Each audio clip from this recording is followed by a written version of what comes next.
শিক্ষা দপ্তরে কয়েক হাজার শূন্য পদ পড়ে আছে, অথচ এসটিজিটি সহ অনেক চাকরি প্রত্যাশী কোয়ালিফাই করে বসে আছে, কিন্তু শিক্ষা দপ্তর তাদেরকে নিয়োগপত্র দিচ্ছে না বলে অভিযোগ।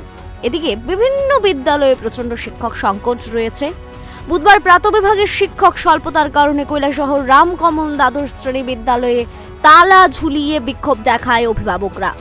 অভিভাবকদের অভিযোগ, উক্ত স্কুলে মর্নিং সেকশনে মোট 143 জন ছাত্রছাত্রী রয়েছে, আর মাত্র 2 জন শিক্ষকের মাধ্যমে ছাত্রছাত্রীদেরকে পঠন পাঠন করানো হচ্ছে।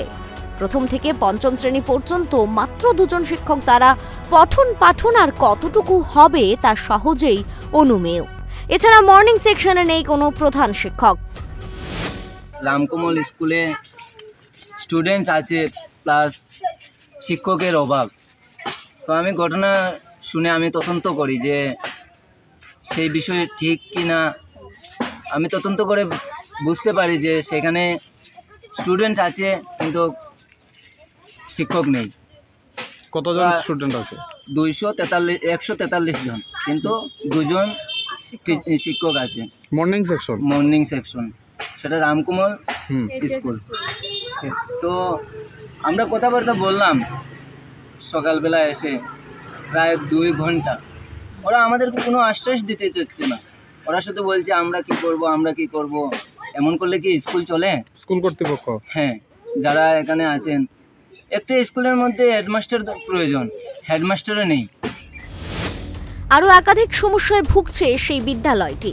উক্ত বিষয় নিয়ে অভিভাবকরা বুধবার সকালে বিদ্যালয়ে আসে এবং শিক্ষকদের সাথে এই বিষয় নিয়ে দীর্ঘ সময় আলোচনা করেন, কিন্তু কোনো সমাধান সূত্র না বের হওয়ার কারণে এক প্রকার বাধ্য হয়ে তিনি স্কুলের মূল দরজায় তালা ঝুলিয়ে দেয়। অভিভাবকদের আরও অভিযোগ, স্কুলের মিড ডে মিলের রুমটির অস্বাস্থ্যকর পরিবেশ বিরাজ করছে সেখানে। এই রুমটি থেকে পুঁতিগন্ধময় দুর্গন্ধ ছড়াচ্ছে, যার ফলে কচি কাঁচা শিশুরা বিভিন্ন রোগে আক্রান্ত হওয়ার আশঙ্কা দেখা দিয়েছে। স্কুলের পেছন দিকে একটা মিড ডে মিল আছে। সেই মিড ডে মিলে খাওয়া দাওয়া চলছে, কিন্তু সেখানে টয়লেট, পেচ্ছাপ রুম সব কিছু এক জায়গায়। আপনারা গেলেই দেখতে পারবেন সেখানে অনেক গন্ধ, এত দুর্গন্ধ। স্কুলে স্টুডেন্টের অনেক সময় রোগে ক্লান্ত হবে, অনেক সময় অসুবিধা হতে যেতে পারে। ঘটনার খবর পেয়ে ঘটনাস্থলে ছুটে যায় সংশ্লিষ্ট দপ্তরের এক আধিকারিক। তিনি অভিভাবকদের আশ্বাস দেন যে আগামীকাল থেকে সেই বিদ্যালয়ে পর্যাপ্ত পরিমাণে শিক্ষক দেওয়া হবে। এরপর তাঁর আশ্বাসে আশ্বস্ত হয়ে অভিভাবকরা তালা মুক্ত করে দেন। এখন দেখার উক্ত আধিকারিকের আশ্বাস বাস্তবে কতটুকু কার্যকরী হয়। এই দিনের এই কর্মসূচিতে নেতৃত্ব দেন চণ্ডীপুর ব্লক যুব কংগ্রেসের সভাপতি নজরুল আলী থেকে শুরু করে অভিভাবকরা।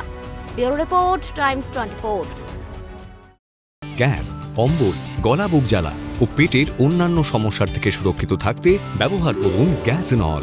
অরিও ফার্মা, 5 দশক ধরে মানুষের ভরসা।